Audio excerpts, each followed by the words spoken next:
എൻ്റെ പ്രിയപ്പെട്ട പ്രേക്ഷകരെ, പഠിതാക്കളെ, നമസ്കാരം. നിങ്ങൾക്കെല്ലാവർക്കും എൻ്റെ പുതിയ ഇംഗ്ലീഷ് ക്ലാസ്സിലേക്ക് ഹാർദമായ സ്വാഗതം.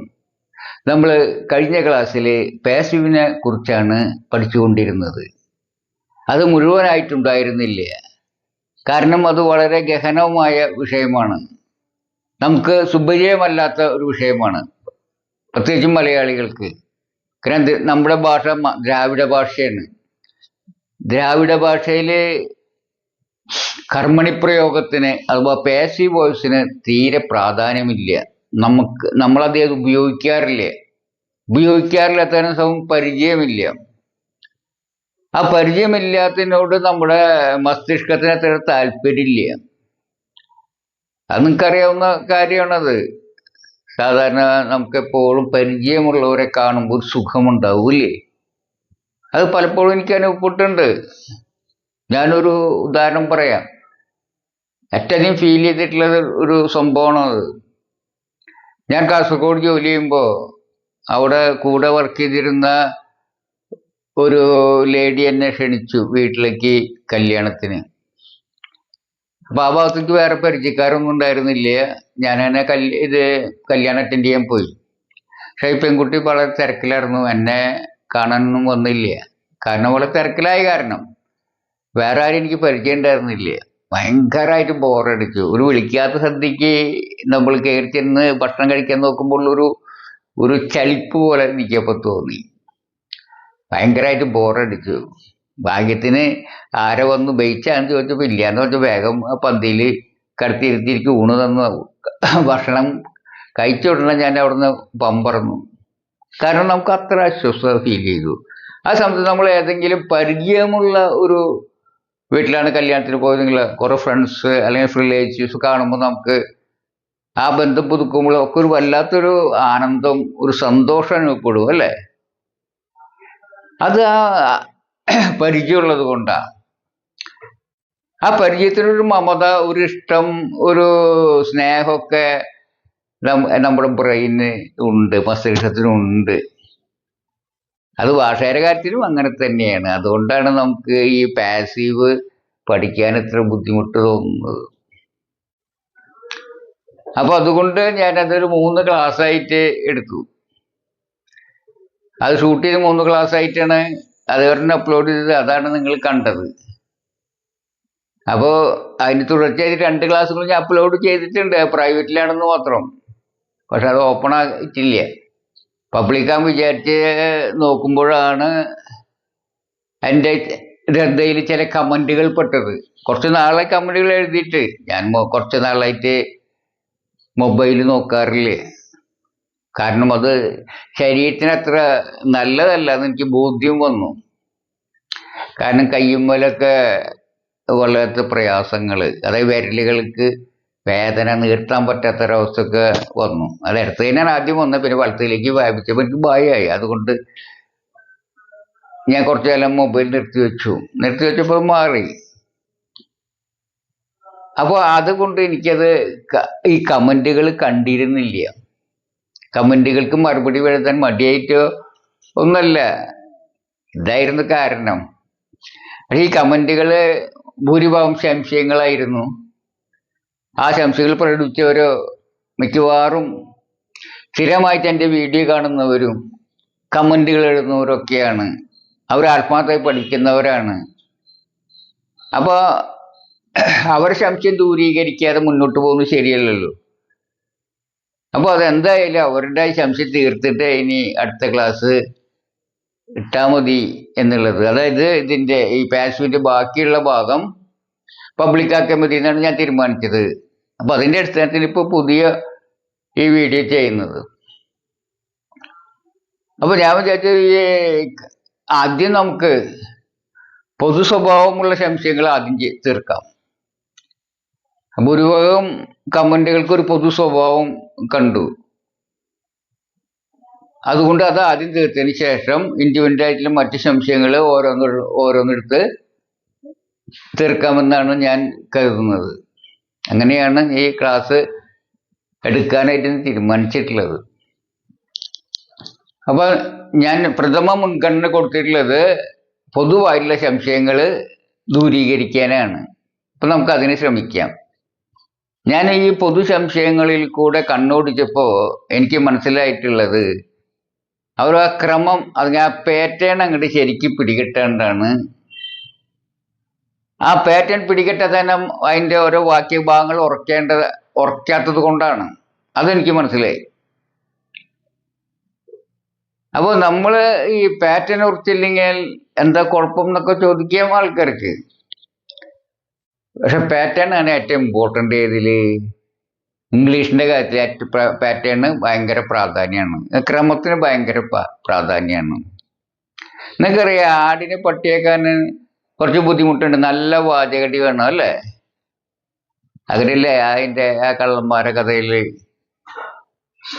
പക്ഷെ നമുക്ക് ദൈവത്തെ പട്ടിയാക്കാനായിട്ട് വളരെ എളുപ്പം. എന്താ കാരണം? GOD എന്ന് പറഞ്ഞാൽ ഗോഡ്, ദൈവമായി. അത് തിരിച്ച് എഴുതി വയ്ക്കേ.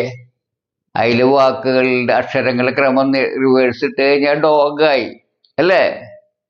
അപ്പൊ എളുപ്പത്തിൽ പട്ടിയായി എന്നർത്ഥം. അപ്പൊ ക്രമം ഇതുപോലെയാണ് നമ്മുടെ ഇംഗ്ലീഷ് ഭാഷ. ക്രമം തെറ്റിക്കഴിഞ്ഞാൽ അർത്ഥം ആകെ ചിലപ്പോൾ റിവേഴ്സായിട്ട് മാറും. നേരത്തെ കണ്ട ഗോഡ് ഡോഗാവുന്ന പോലെയാവും.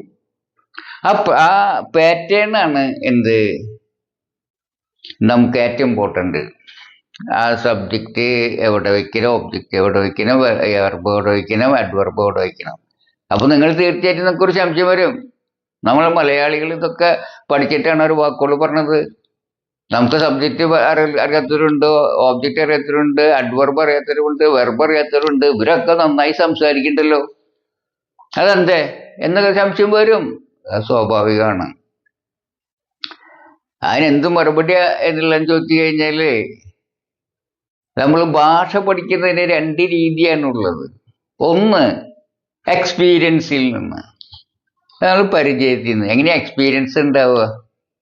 എക്സ്പീരിയൻസ് ഉണ്ടാവുക പ്രാക്ടീസിൽ നിന്ന്. പ്രാക്ടീസ് എങ്ങനെ ഉണ്ടാവുക?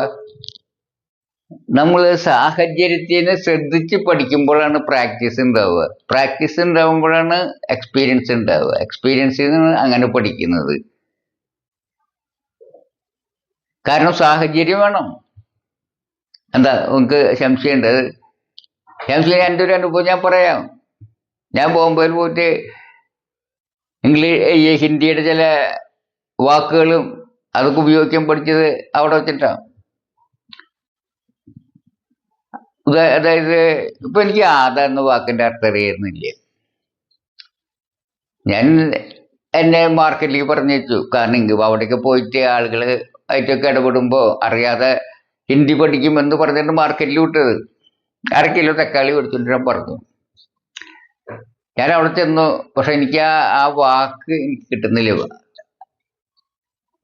പകുതി അല്ല 1/2 കിലോ എന്നുള്ളതിൻ്റെ അര എന്നുള്ള വാക്കിന്റെ അർത്ഥം ഹിന്ദി വാക്ക് അറിയുന്നില്ല. അപ്പൊ ഞാൻ എന്ത് ചെയ്തെന്ന് വെച്ചാൽ അവിടെ നിന്നു. അപ്പോൾ ഒരു ലേഡി വന്നിട്ട് 1/2 കിലോ ടൊമാറ്റോ എന്ന് പറഞ്ഞിട്ട് അത് വാങ്ങിച്ചു. അപ്പോൾ ഈ വെച്ച കട്ടി 1/2 കിലോൻ്റെയാണ്. തക്കാളി എടുത്ത് വെച്ച് തൂക്കി കണ്ടപ്പോൾ ഞാൻ അർത്ഥം എനിക്ക് മനസ്സിലായി. ഞാനും പറഞ്ഞു 1/2 കിലോ ടൊമാറ്റോ എന്ന് പറഞ്ഞ് ഞാനും 1/2 കിലോ തക്കാളി മേടിച്ചു. അപ്പോൾ ഉടനെ എനിക്ക് മനസ്സിലായി ആദാ എന്തിനാ പറയണെന്ന്. 1/2 കിലോ. ഞാൻ ആരോടും ചോദിച്ചില്ലേ അതിൻ്റെ അർത്ഥം. ഞാൻ ബൈഹാർട്ട് എഴുതി പഠിച്ചില്ലേ. പക്ഷെ ആ സാഹചര്യം എന്നെ, എൻ്റെ ബ്രെയിനിന് അതിൻ്റെ അർത്ഥം മനസ്സിലാക്കി കൊടുത്തു. ഇതുപോലെ തന്നെയാണ് എന്താ വണ്ടി ഇറങ്ങാന്നല്ല പഠിച്ച് ട്രെയിനിൽ പോകുമ്പോൾ ബാക്കിലെ ആൾ ഉദരണക്ക എന്ന് പറഞ്ഞു. അപ്പൊ ഇത് മറ്റേ മുമ്പിലെ ആളെ പറഞ്ഞു എന്ന് പറഞ്ഞപ്പോൾ എനിക്ക് മനസ്സിലായി ഇറങ്ങാന്ന്. അയാള് അപ്പൊ ഇറങ്ങണം കണ്ടപ്പോൾ എനിക്ക് മനസ്സിലായി ഇറങ്ങാന്നുള്ള. അങ്ങനെ ചോദിച്ചാൽ മതി.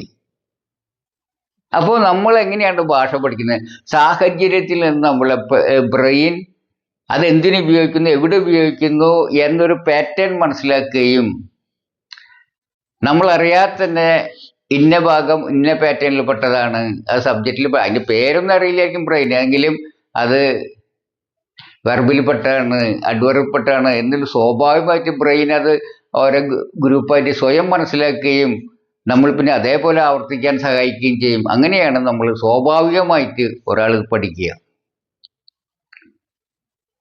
എന്നാൽ ആ സാഹചര്യം നമ്മുടെ കേരളത്തിലുണ്ട്. നമുക്ക് അങ്ങനെ ഒരു സാഹചര്യത്തിൽ നിന്ന് എങ്ങനെ വാചകങ്ങൾ ഉപയോഗിക്കാം, എന്താണ് അവയുടെ അർത്ഥം എന്നൊന്നും അറിയാനുള്ള ഒരു സാഹചര്യം ഇല്ലാത്തിടത്തോളം ആ രീതി കേരളത്തിൽ പറ്റില്ല. പിന്നെ എന്താണ് രീതി? ആ പഠനത്തിന് സ്വാഭാവിക രീതിയെ ആശ്രയിക്കുക. സ്വാഭാവിക രീതി എങ്ങനെയാണ്? സ്വാഭാവികമല്ല, നമ്മൾ മറ്റൊരു രീതിയെ ആശ്രയിക്കുക. അതായത് ഏതൊരു കാര്യം പഠിക്കുന്ന ഒരു രീതിയുണ്ട്. എന്താണെന്ന് അറിയൂ? എന്താണത്? അതായത് അറിയുന്ന കാര്യം വെച്ച് അറിയാത്ത കാര്യം പഠിക്കുക എന്നുള്ളതാണ്. അതെങ്ങനെയാ? നമ്മൾ നോക്കുകയാണെങ്കിൽ കൂട്ടലിന്റെ ഒരു എക്സ്റ്റൻഷനാണ് എന്ത്? ഗുണനം ഹരണമൊക്കെ. അപ്പം കൂട്ടൽ പഠിക്കാത്ത ഒരു കുട്ടിക്ക് അത് ഗുണിക്കാനും ഹരിക്കാനും അറിയില്ല. ഇതിന്റെ മറ്റൊരു എക്സ്റ്റൻഷനാണ് എന്ത്? ഭിന്നസംഖ്യ. ഭിന്നസംഖ്യയുടെ ഒരു എക്സ്റ്റൻഷനാണ് എന്ത്? റേഷ്യോ. റേഷ്യോയുടെ ഒരു എക്സ്റ്റൻഷനാണ് ട്രിഗണോമെട്രി. ട്രിഗണോമെട്രിയുടെ ഒരു എക്സ്റ്റൻഷനാണ് എന്ത്? ഒരു കാൽക്കുലസ്. ഇതിൻ്റെയൊക്കെ ഉയർന്ന സ്റ്റേജുകളാണത്. അപ്പോൾ ഈ കൂട്ടാൻ അറിയാത്ത ആൾക്ക് കാൽക്കുലസ് പഠിക്കാൻ പറ്റുമോ? കാൽക്കുലസ് ആദ്യം പഠിച്ചിട്ട് പിന്നെ കൂട്ടാൻ പഠിക്കാൻ പറ്റില്ല. ആദ്യം പഠിക്കേണ്ടത് എന്താ? അത് കൂട്ടാനാണ്. അത് കുഴപ്പമില്ലേ? എന്ന പോലെ അറിയുന്ന ഒരു ഭാഷ ഉപയോഗിച്ച് അറിയാത്ത ഭാഷ പഠിക്കുക. നമ്മൾ ഈ മലയാളത്തിന് ഇങ്ങനെ ഉപയോഗിക്കുന്നതിന് ഇംഗ്ലീഷിൽ എങ്ങനെ ഉപയോഗിക്കും എന്ന് മനസ്സിലാക്കി പഠിച്ചുകൊണ്ടിരിക്കുക. അതാണ് ശരിയായ രീതി. തിരിച്ച് പഠിക്കാൻ നോക്കിയ ശരിക്കും നടക്കുക. ബുദ്ധിമുട്ട് ചിലപ്പോൾ നടന്നായിരിക്കും, വളരെ ബുദ്ധികളൊക്കെ നടന്നായിരിക്കും. എന്തെങ്കിലും ഭൂരിപക്ഷത്തിനും അത് ബുദ്ധിമുട്ടായിരിക്കും. അതുകൊണ്ട് ഞാൻ ഇങ്ങനെ ഒരു മെത്തേഡ് ഫോളോ ചെയ്തിട്ടുള്ളത്. അപ്പോൾ നമ്മൾ എന്ത് ചെയ്യാന്ന് വെച്ചാൽ നമ്മുടെ ബ്രെയിനെ സാഹചര്യത്തിന് സ്വയം പാറ്റേൺ മനസ്സിലാക്കാറുള്ള സിറ്റുവേഷൻ ഇല്ലാതെ പഠിപ്പിക്കണം. അപ്പോൾ നമ്മുടെ ഭാഷയുടെ ഓരോ പാറ്റേൺ എന്തെങ്കിലും നമ്മൾ സ്വയം മനസ്സിലാക്കണം. ആ മനസ്സിലാക്കിയാൽ മാത്രമേ നമ്മൾ എന്ത് ചെയ്യുക, കുഞ്ഞെ ട്രെയിൻ അത്തരം കുറേ വാചകങ്ങൾ എഴുതി പഠിക്കുമ്പോൾ ആ പാറ്റേൺ ബ്രെയിനെ പിടികിട്ടുകയും മലയാളം പോലെ അറിയാതെ നമുക്ക് എഴുതാൻ പറ്റുന്ന ഒരവസ്ഥ സംജാതമാകുകയും ചെയ്യും. അപ്പോൾ അതിനെന്താണ് വഴി? നമ്മൾ ആ പാറ്റേൺ മനസ്സിലാക്കാൻ ശ്രമിക്കുക. ആദ്യം നമ്മുടെ ഭാഷയുടെ പാറ്റേൺ തന്നെ ഒന്ന് വയ്ക്കുക. അപ്പോൾ നമുക്ക് ആ പാറ്റേൺ മനസ്സിലാക്കി ഇംഗ്ലീഷിൻ്റെ പാറ്റേൺ നമുക്ക് പിടികിട്ടുമ്പോൾ അത് ആവർത്തിച്ച് ബ്രെയിൻ ആ പാറ്റേൺ അതിന് മനസ്സിലാക്കി കൊടുക്കുന്ന ഒരു സാഹചര്യം ഉണ്ടാക്കിയാൽ ഓട്ടോമാറ്റിക്കലി നമുക്ക് എഴുതാൻ പറ്റും. അതാണ് നമ്മളിവിടെ ഫോളോ ചെയ്യണത് എന്ന് ആദ്യം മനസ്സിലാക്കുക. അപ്പോൾ നമുക്ക് ഈ പാറ്റേൺ എന്തുറപ്പിക്കലാണ് നമ്മുടെ ആദ്യപടി. അതായത് സബ്ജക്റ്റ് ഒരു പാറ്റേൺ, ഏത് ഭാഗമാണ് സബ്ജക്റ്റായി വരുന്ന ഭാഗം, സബ്ജക്റ്റ് എന്ന പാറ്റേണിൽ വരുന്ന ഭാഗം ഏതാണ്, വെർബ് എന്ന പാറ്റേണിൽ വരുന്നത് ഏതാണ്, ഓബ്ജക്റ്റിൽ എന്ന പാറ്റേണിൽ വരുന്നത് ഏതാണ്, അഡ്വർബ് എന്ന പാറ്റേണിൽ വരുന്നത്, അത് നമുക്ക് ബോധ്യപ്പെടണം, നമ്മുടെ ബ്രെയിനിന് ബോധ്യപ്പെടണം. അപ്പോൾ അത് നമുക്ക് ഈസി ആയിട്ട് എഴുതാനായിട്ട് സാധ്യമാവും. അപ്പോൾ അത് ബോധ്യപ്പെടുന്നതിലാണ് ഏറ്റവും ഇമ്പോർട്ടൻ്റ് ആണ്. അപ്പോൾ ഞാൻ അത് ഒന്നും കൂടി ആവർത്തിച്ച് അതെന്തൊക്കെയാണെന്ന് ഞാൻ പറഞ്ഞു തരും. അപ്പോൾ അത് പഠിക്കുക. പിന്നെ ചിലവർക്ക് അത് ലൈവായിട്ട് എക്സ്പീരിയൻസ് ചെയ്യുക. സാഹചര്യത്തിൽ നിന്ന് കണ്ടാൽ മനസ്സിലാവർക്ക് വേണ്ടി ഞാൻ എന്ത് ചെയ്യാന്ന് വെച്ചാൽ റിയൽ കുറച്ച് സിറ്റുവേഷനിൽ എക്സ്പീരിയൻസ് കാണിക്കാവുന്ന ചില ലൈവ് ഡെമോൺസ്ട്രേഷൻസ് നിങ്ങൾക്ക് നടത്താം. അപ്പോൾ നിങ്ങൾക്ക് അത് ക്ലിയർ ആവും. രണ്ട് തരത്തിലും ചെയ്യാം. ഓക്കെ, ഞാൻ നിങ്ങൾക്ക് ലൈവായിട്ട് എന്താണ് സബ്ജക്റ്റ്, എന്താണ് വെർബ്, എന്താണ് ഓബ്ജക്റ്റ്, എന്താണ് അഡ്വർബ് എന്നൊക്കെ ലൈവായിട്ട് കാണിച്ചു തരാം. അല്ല അനല്ല, ആ സാധനങ്ങൾ കൊണ്ടുവന്നേ. ഇത് നീ ഇവിടെ വെച്ചോ. ഓക്കെ, നീന്നു. ഇപ്പൊ നിങ്ങള് ഇവിടെ രണ്ട് പ്രവൃത്തി കണ്ടു. എന്താണ് ഇത്? ഇവിടെ എങ്ങനെയാ വന്നേ? ഒരാൾ കൊണ്ടുവന്നു അല്ലേ?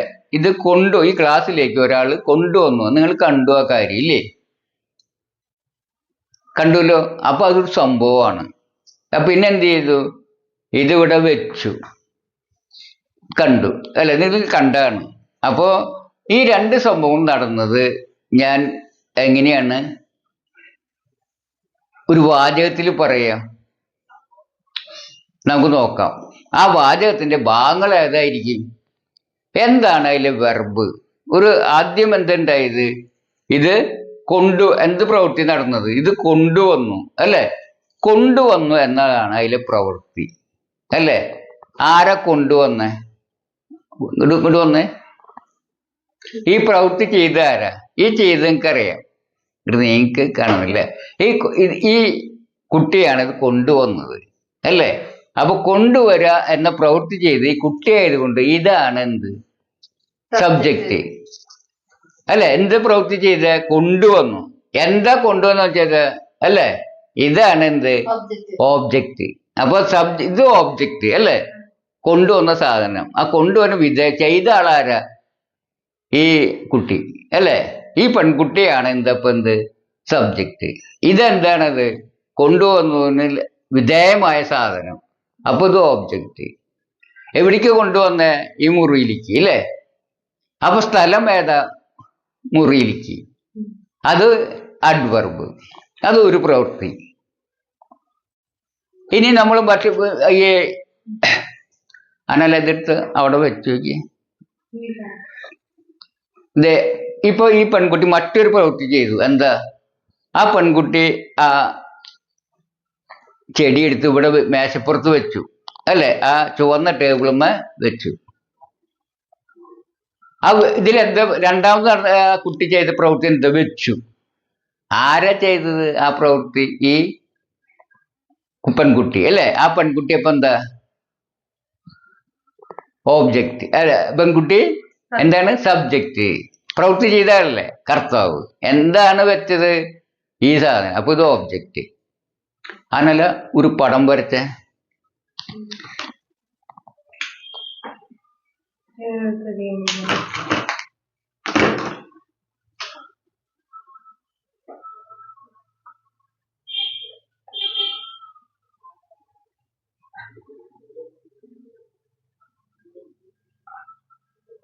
ഇപ്പൊ അനലൊരു ഇത് ചെയ്യാണ് അല്ലേ.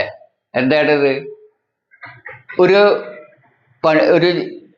പ്രവൃത്തി ചെയ്യണം. എന്താണ്? വരയ്ക്കുകയാണ് അല്ലേ. ആരാ വരയ്ക്കാണ് പ്രവൃത്തി ചെയ്യുന്നത്? ഈ പെൺകുട്ടിയാണ് അല്ലെ. ആ വരയ്ക്ക് ചെയ്യുന്നത് സബ്ജക്റ്റ് ഏതാ? ഈ പെൺകുട്ടി. അതിനെന്താണ് അവിടെ വരച്ചത്? ഒരു പൂച്ച. അപ്പൊ ആ പ്രവൃത്തി വിധേയമായ എന്താണ്? ആ പിക്ചർ, പൂച്ചയുടെ പടം. ആ പൂച്ചയുടെ പടം എന്നുള്ള എന്താ? ഓബ്ജക്റ്റ്. എന്ത് പണി വരച്ചത്? വരയ്ക്കുക അല്ലേ. അവർ നല്ലൊരു ആർട്ടിസ്റ്റാണ്, നിങ്ങൾ കണ്ടല്ലോ അല്ലേ. ഓക്കെ. അപ്പൊ നിങ്ങൾക്ക് മനസ്സിലായത് എന്താണ് സബ്ജക്റ്റ്? ആരാണ് ഈ പടം വരച്ചത്? വരച്ച ആള് ഈ നിൽക്കുന്ന പെൺകുട്ടി. ആ പെൺകുട്ടി സബ്ജക്റ്റ്. പ്രവൃത്തി വരയ്ക്കുക. എന്താണ് വരച്ചത്? പൂച്ചയുടെ ചിത്രം. ആ പൂച്ചയുടെ ചിത്രം എന്നുള്ള എവിടെ എന്താണ്?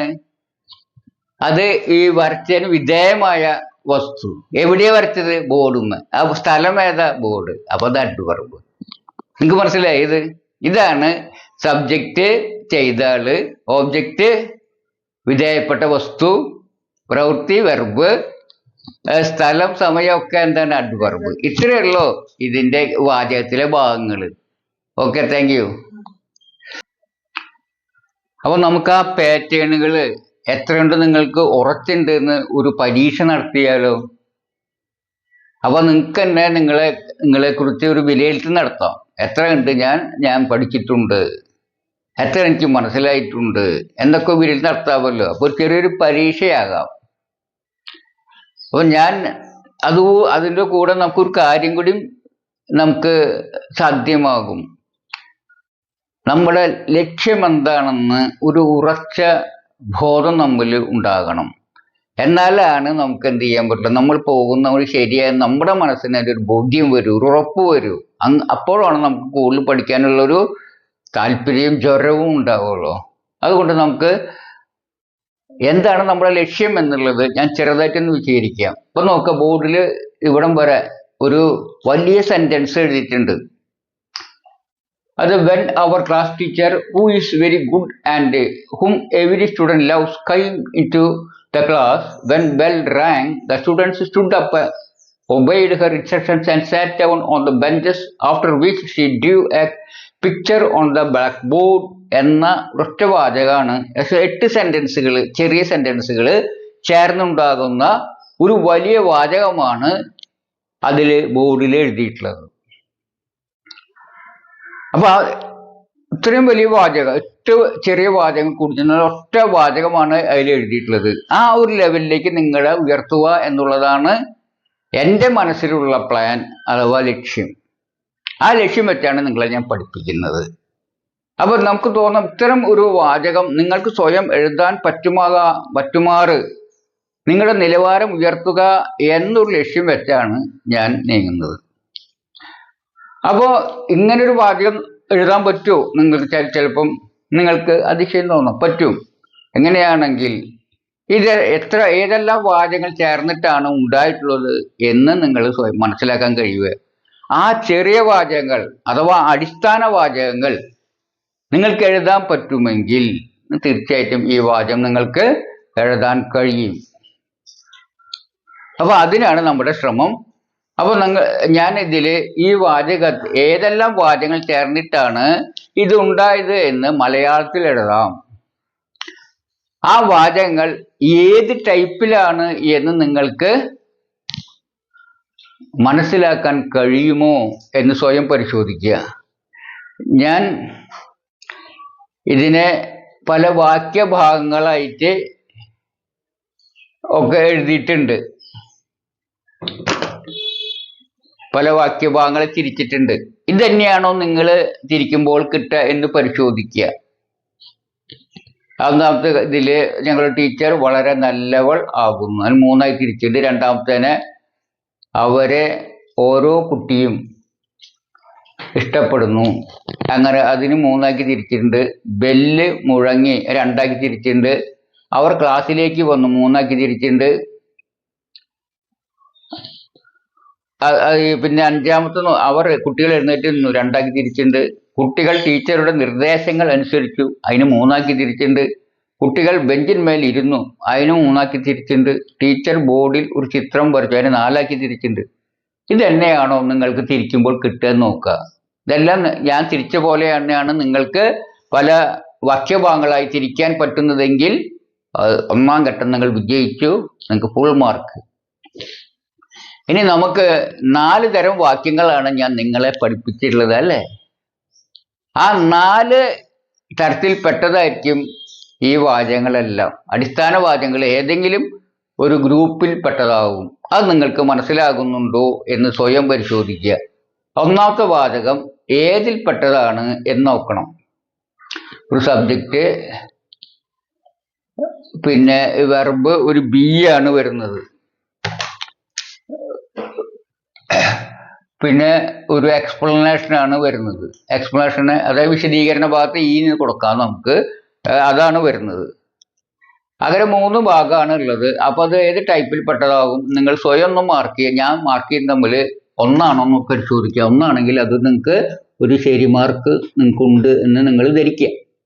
ഇത് 4ാമത്തെ ടൈപ്പാണ്.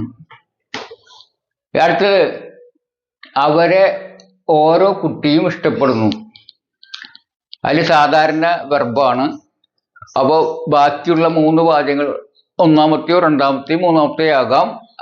അതിൽ ഏതാണെന്ന് വിചാരിക്കുക നിങ്ങൾ ഇഷ്ടപ്പെടുക. ഏതാന്ന് നിങ്ങൾ നോക്കിയാൽ മാർക്ക് ചെയ്യുക. ഇത് 2 ഓബ്ജക്റ്റ് ഉണ്ട്, സബ്ജക്റ്റ് ഉണ്ട്, വെർബ് ഉണ്ട്. അതുകൊണ്ട് ഇത് 2ാമത്തെ ടൈപ്പാണ്. അടുത്തത് ബെല്ല് മുഴങ്ങി എന്നുള്ളത് 1ാമത്തെ ടൈപ്പാണ്. 2 ഭാഗങ്ങൾ സബ്ജക്റ്റ് വെർബ് 1ാമത്തെ ടൈപ്പാണ് അത്. 4ാമത്തെ വാചകം അവർ ക്ലാസ്സിലേക്ക് വന്നു. അത് സബ്ജക്റ്റ് ഉണ്ട്, വെർബ് ഉണ്ട്, ഒരു അഡ്വർബ് ഉണ്ട്. എവിടേക്ക് വന്നു എന്നുള്ള ഒരു അഡ്വർബ് ഉണ്ട്, ഇൻഡി. സബ്ജക്റ്റ് ഉണ്ട്, വെർബ് ഉണ്ട്, പിന്നെ ഒരു എവിടേക്ക് എന്ന ഒരു അഡ്വർബും ഉണ്ട്. അങ്ങനെയാണെങ്കിൽ അത് ഫസ്റ്റ് ടൈപ്പിലാണ് അത് വരിക.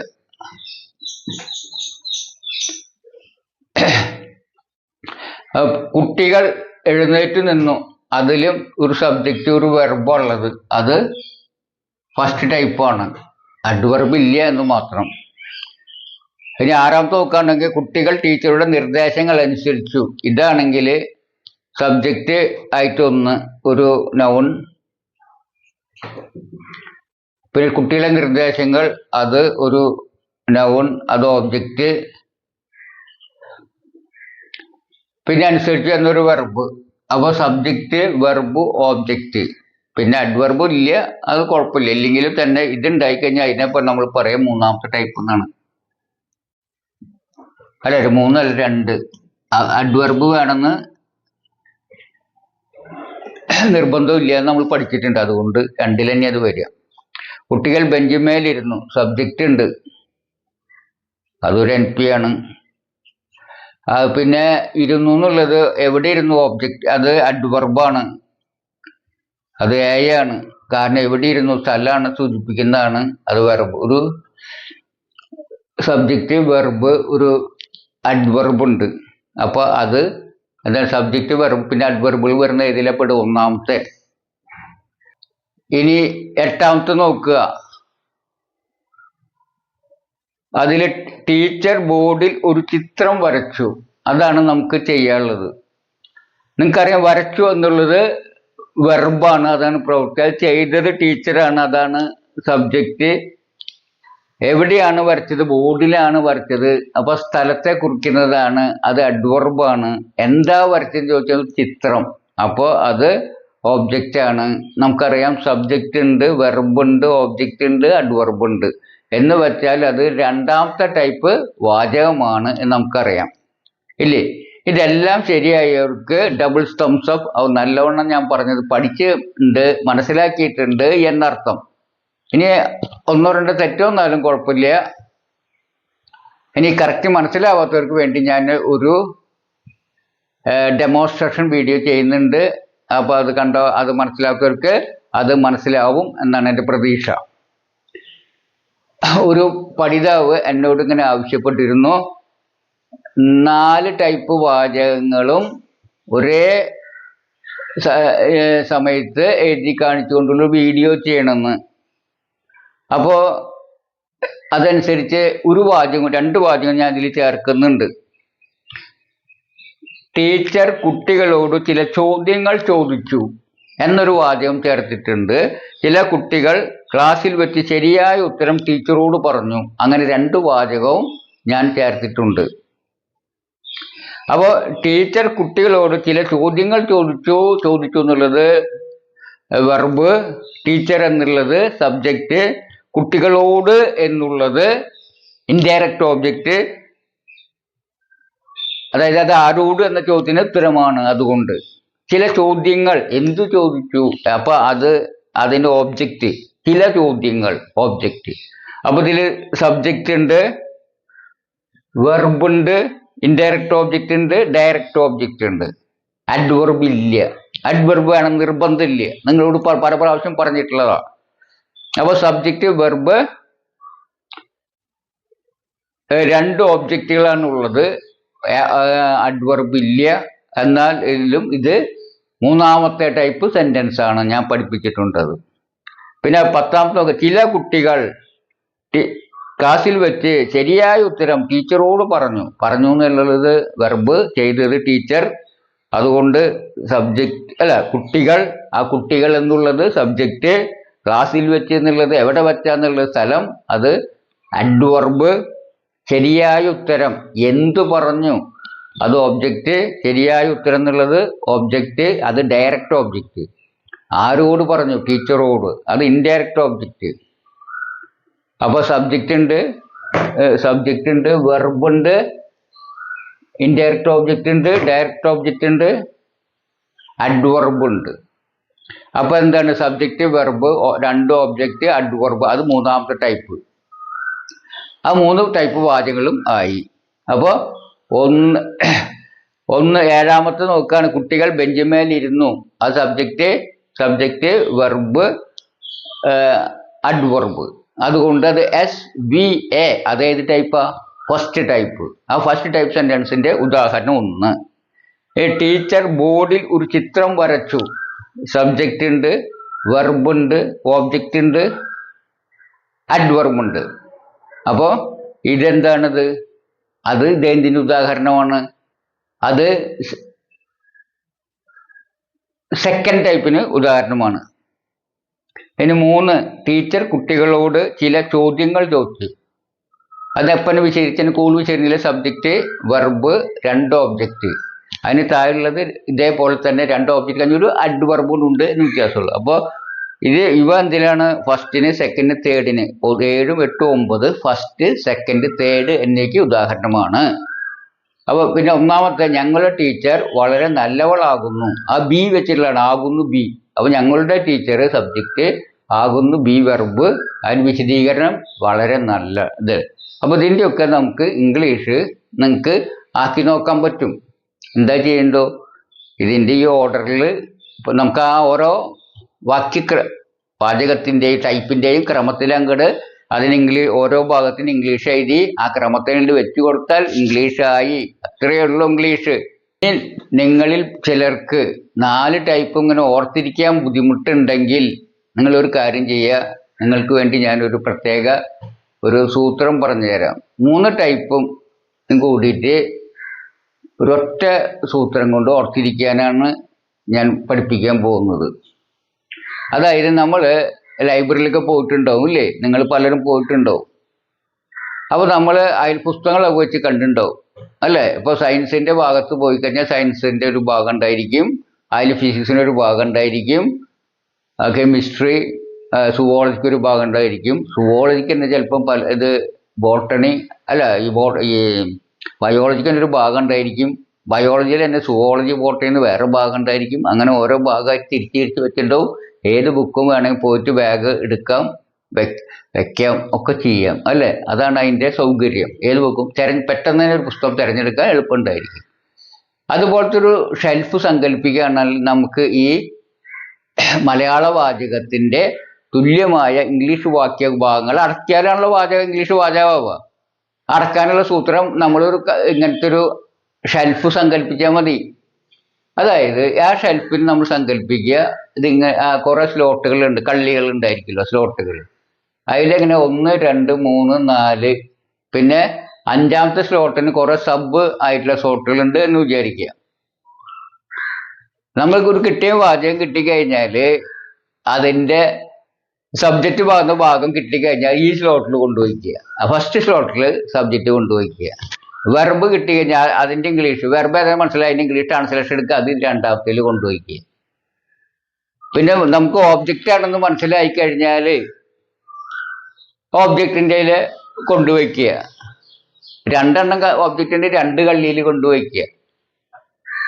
ഇനി 5ാമത്തെ അപ്പോൾ 4 കള്ളിയും കഴിയും. ഇല്ലെങ്കിൽ വെക്കേണ്ട, അത് ബ്ലാങ്ക് ഇടുക. ഇല്ലെങ്കിൽ വേണ്ട, ഇപ്പം എന്ത് ചെയ്യുക? ഉണ്ടെങ്കിൽ അത് കൊണ്ടുവയ്ക്കുക.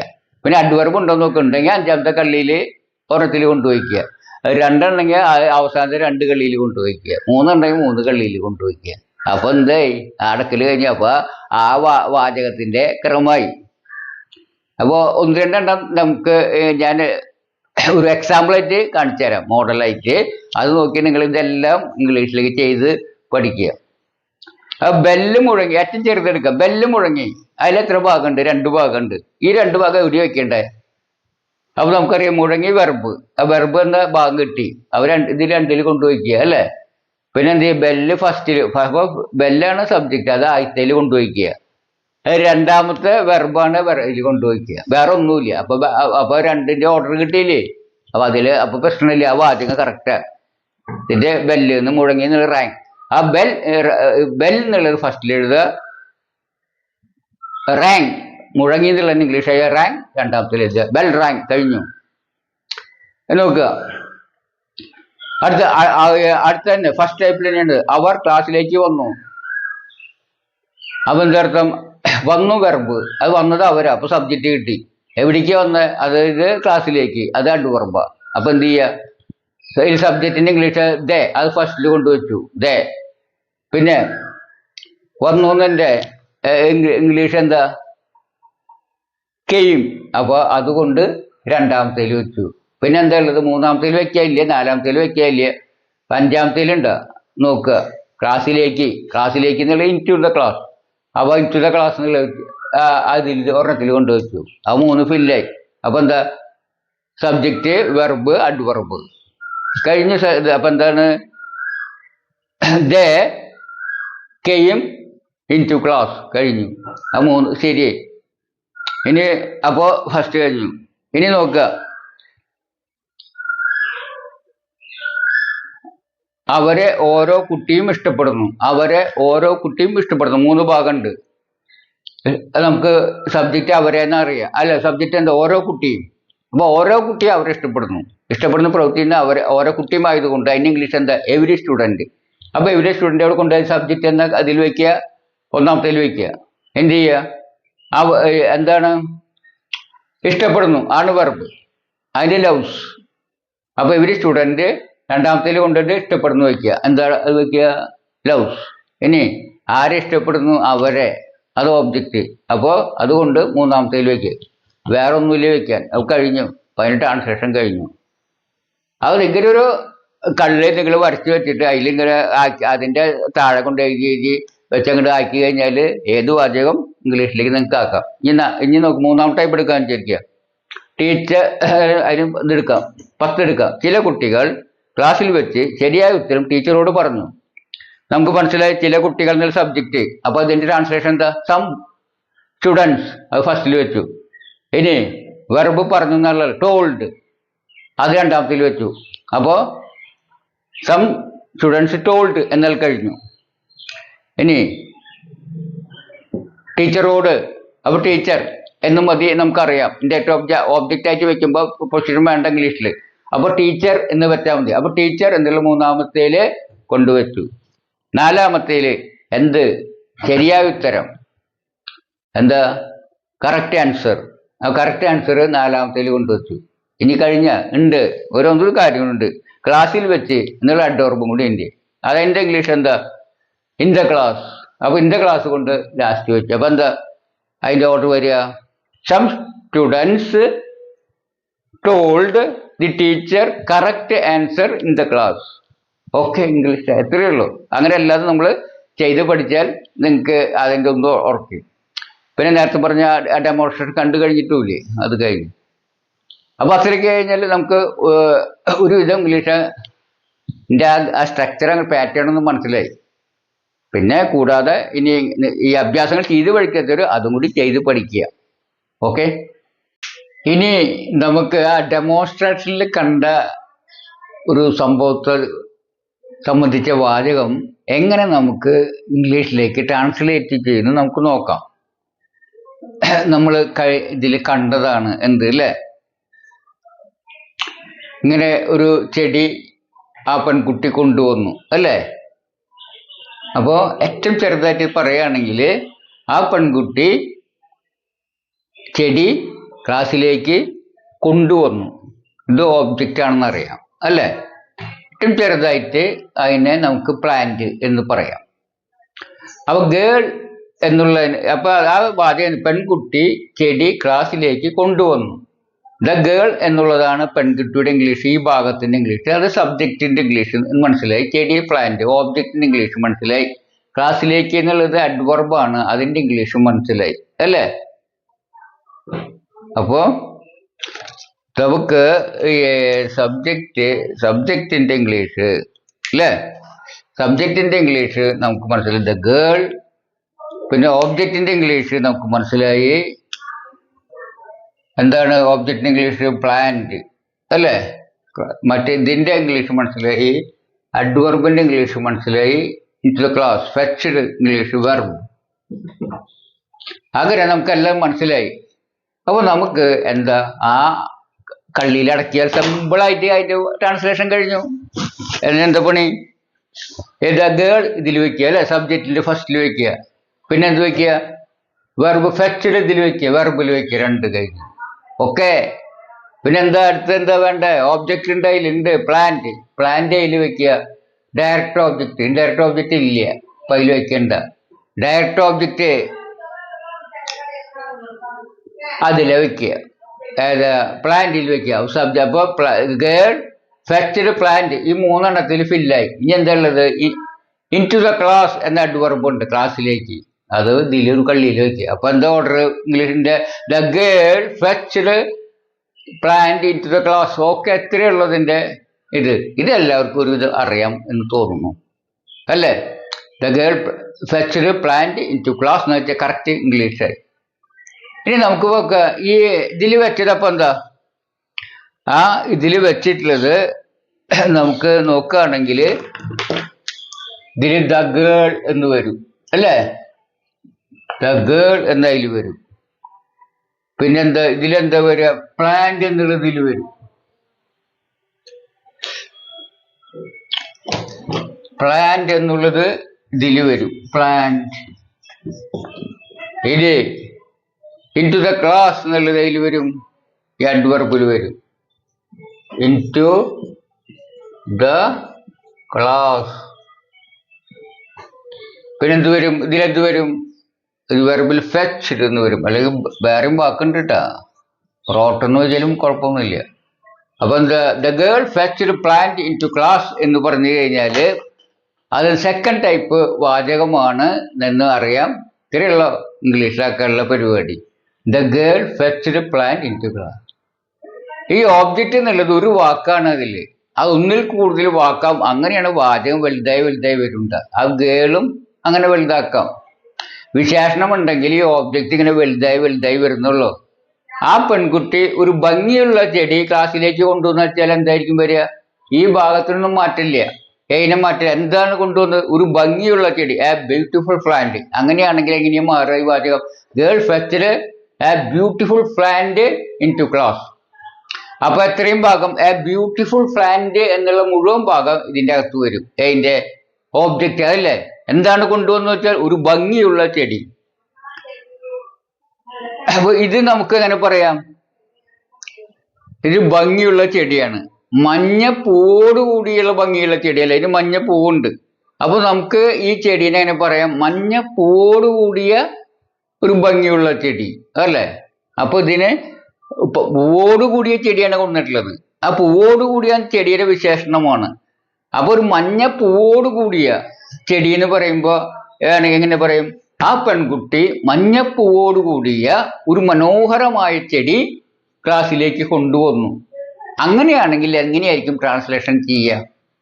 അത് നമുക്ക് നോക്കാം. അപ്പൊ നമുക്ക് നോക്കുക. അപ്പൊ ഇത് നമ്മൾ കണ്ടു കഴിഞ്ഞു. ആ പെൺകുട്ടി ഒരു ഭംഗിയുള്ള ചെടി ക്ലാസ്സിലേക്ക് കൊണ്ടുവന്നുള്ളതിന്റെ പറഞ്ഞു കഴിഞ്ഞു. ഇനി അടുത്ത് ഒന്നും കൂടി ടഫ് ആവാം. മഞ്ഞപ്പൂവോട് ഭംഗിയുള്ള ചെടി അത് പറയുമ്പോൾ ഈ ചെടിയുടെ രണ്ട് വിശേഷണമാണ് ഉള്ളത് അല്ലേ? രണ്ട് തരം വിശേഷണമാണ്. ഒറ്റവാക്കുള്ള വിശേഷണങ്ങൾ, പ്രിപ്പോസിഷനോട് കൂടിയ വിശേഷണങ്ങൾ. ഇത് ബാക്കിലെ വെക്കാന്നൊക്കെ പഠിപ്പിച്ചിട്ടുണ്ട്. അത് പഠിച്ചില്ലെങ്കിൽ യാതൊരു രക്ഷയില്ല കേട്ടാ. അതെന്താ ചെയ്യേണ്ടതെന്ന്, അത് ബാക്കിലാണ് വെക്കേണ്ടതെന്നൊക്കെ ഒരുപാട് പഠിപ്പിച്ചിട്ടുള്ളതാണ്. അത് പഠിക്കാതെ ടഫാണ് അല്ലെങ്കിൽ അവിയൽ പോലെയാന്ന് പറഞ്ഞിട്ട് യാതൊരു കാര്യമില്ല. ആ ഭാഗം നന്നായി പഠിക്കണം.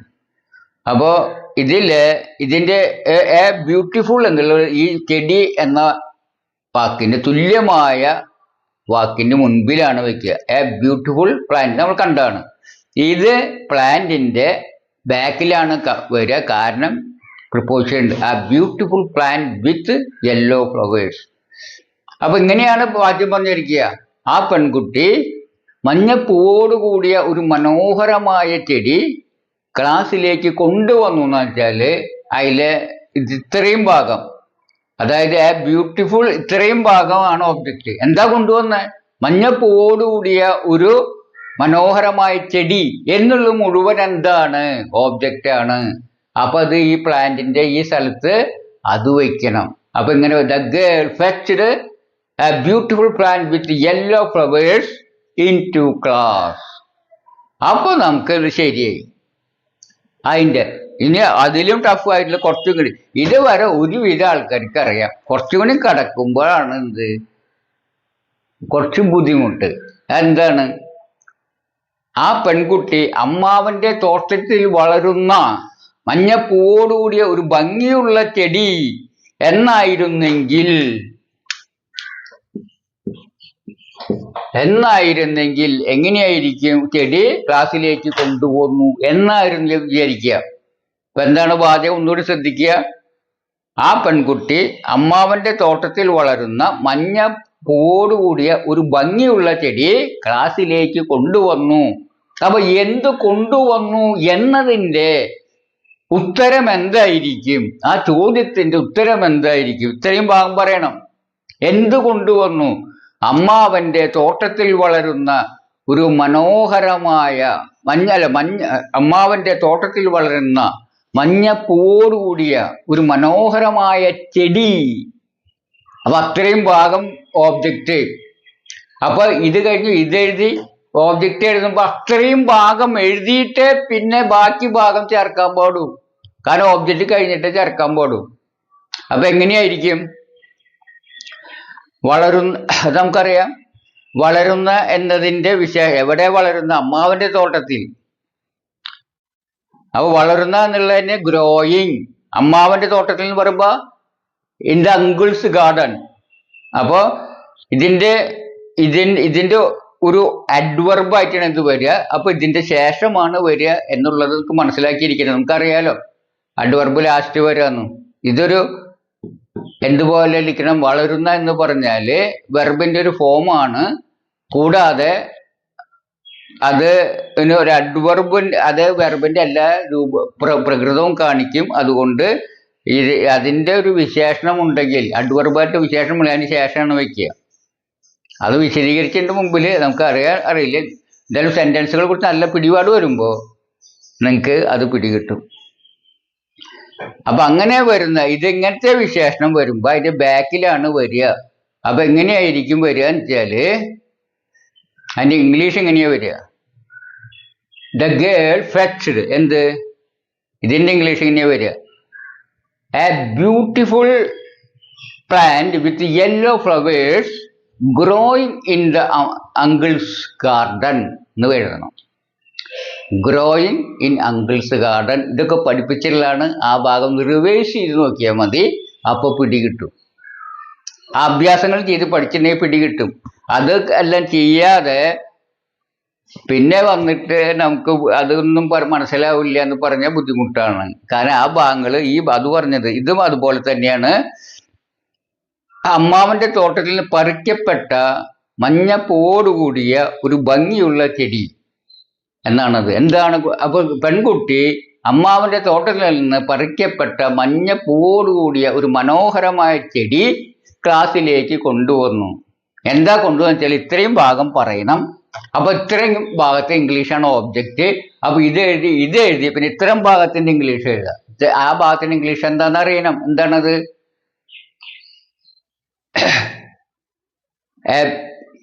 The girl fetched a beautiful plant with yellow flowers picked from uncle's garden. അപ്പൊ ഓബ്ജക്റ്റ് കഴിഞ്ഞു. അത് കഴിഞ്ഞിട്ട് ഇൻടു ക്ലാസ് എന്ന് പറഞ്ഞാൽ തർജ്ജമയായി. ഈ രണ്ട് ഭാഗം പിടികിട്ടാത്തിരി ബുദ്ധിമുട്ടുണ്ടാവും. ആ ഭാഗങ്ങൾ ക്ലിയർ ആയിട്ട് പഠിച്ചുറപ്പിച്ചവർക്ക് ഒരു പ്രശ്നം ഉണ്ടാവില്ല. അത് കഴിഞ്ഞിട്ട് അത് വെക്കുക. ഇത്രയാണ് ഇതിനെ സംബന്ധിച്ച് പറയാനുള്ളത്. ഓക്കെ. ഇത് മുഴുവൻ വിശദീകരിക്കാൻ പറ്റില്ല, കാരണം ഒരുപാട് ക്ലാസ്സുകളിലൂടെ എടുത്തു കഴിഞ്ഞിട്ടുള്ളതാണ് ഇതൊക്കെ. പക്ഷെ ആ ഭാഗങ്ങൾ രണ്ടാമത് റിവൈസ് ചെയ്ത് പഠിക്കാൻ പറ്റില്ല. നിങ്ങൾ ജസ്റ്റ് ഓടിച്ച് റിവൈസ് ചെയ്തത് മാത്രം. അപ്പൊ നമുക്ക് ചെയ്യാനുള്ളത് എന്താണെന്ന് വെച്ചാൽ ഈ കള്ളി അങ്ങോട്ട് പറയുക. അതില്ലേ subject, verb, indirect object, direct object, അതായത് രണ്ട് ഓബ്ജക്റ്റുകൾ, പിന്നെ അഡ്വർബുകൾ. ആ ഒരു കള്ളി മനസ്സിൽ വയ്ക്കുക. നമുക്കുള്ള ഭാഗം തിരിച്ച് ഉള്ള ഭാഗങ്ങൾ ഓരോ ഭാഗങ്ങൾ ഇതിൽ ഫിറ്റ് ചെയ്താൽ മതി. ആ ക്രമത്തിൽ ഫിറ്റ് ചെയ്ത് കഴിഞ്ഞാൽ സബ്ജക്റ്റ് വയ്ക്കുക, വെർബ് വയ്ക്കുക, ഓബ്ജക്റ്റ് ഉണ്ടെങ്കിൽ അതിൽ വയ്ക്കുക, ഓബ്ജക്റ്റ് ഇല്ലെങ്കിൽ അതിൻ്റെ അപ്പുറത്തെ കള്ളിയിൽ അഡ്വർബിനെ നമുക്ക് അതിൽ വയ്ക്കുക. ആ തർജ്ജമ അങ്ങോട്ട് കഴിഞ്ഞു. അപ്പോൾ ഈ എങ്ങനെയാണ് വാചകം വലുതാവുന്നത് ഒരു പിടി കിട്ടിയില്ലേ? ഓരോ ഭാഗം വേണമെങ്കിൽ ഒരു വാക്കാവും, ഒന്നിൽ കൂടുതൽ വാക്കാവും. അങ്ങനെയാണ് വാചകം വലുതായി വരുന്നത്. അപ്പം ആ കാര്യം ഒന്ന് മനസ്സിൽ വയ്ക്കുക. ഓബ്ജക്റ്റ് ചെറുതാവാം, ഒരു വാക്കാവാം. കണ്ട ഇത്രയധികം പെരുത്ത് വാക്കുകളുള്ള ഒരു വാക്യഭാഗവും ആകാം. ഇത് എഴുതാനുള്ള തന്ത്രം കയ്യിലാക്കി കഴിഞ്ഞാൽ നിങ്ങൾക്ക് ഒരു വിഷയവും ഏത് വാചകം എഴുതാം. അത് നിങ്ങൾ മുൻപ് പഠിപ്പിച്ചിട്ടുണ്ട്. നിങ്ങൾ പഠിപ്പിച്ചില്ലെങ്കിൽ എനിക്കൊന്നും ചെയ്യാൻ പഠിച്ചില്ലെങ്കിൽ അതെൻ്റെ ഭാഗത്തല്ല.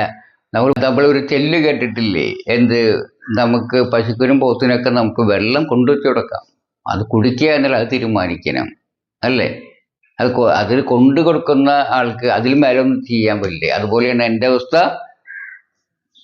ഞങ്ങൾക്ക് പറഞ്ഞു തരാം, പഠിക്കുക നിങ്ങൾ ചെയ്യണം. അത് ചെയ്തില്ലെങ്കിൽ പിന്നെ കിട്ടില്ല എന്ന് പറയാൻ യാതൊരു അർത്ഥവുമില്ല. പറയാനുള്ളത് ഇക്കാര്യത്തിൽ. പിന്നെ ഇതൊക്കെ കുറച്ച് സംശയങ്ങൾ ഒക്കെ ജനറലായിട്ടുള്ള സംശയങ്ങളുടെ ഭാഗം ഇത്രയാണുള്ളത്. ഒരാളുടെ ഒരു സംശയം മാത്രം തീർത്തു, ബാക്കിയുള്ളവരുടെ ബാക്കി സംശയങ്ങൾ പിന്നെ ക്ലാസ്സിൽ പറയാം. കാരണം ഇപ്പോൾ തന്നെ നിങ്ങളുടെ ക്ഷമ പരീക്ഷിച്ചു കഴിഞ്ഞു. ഇനിയും പരീക്ഷിച്ചു കഴിഞ്ഞത് ശരിയല്ല.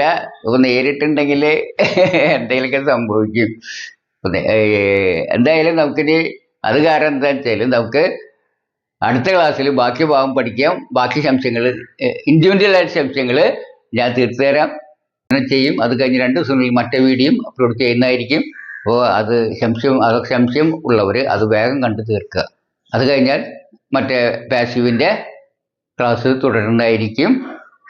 നമുക്കിനി അടുത്ത ക്ലാസ്സിൽ കാണാം. അതുവരേക്കും ഇവിടെ നന്ദി, നമസ്കാരം, ബായ്.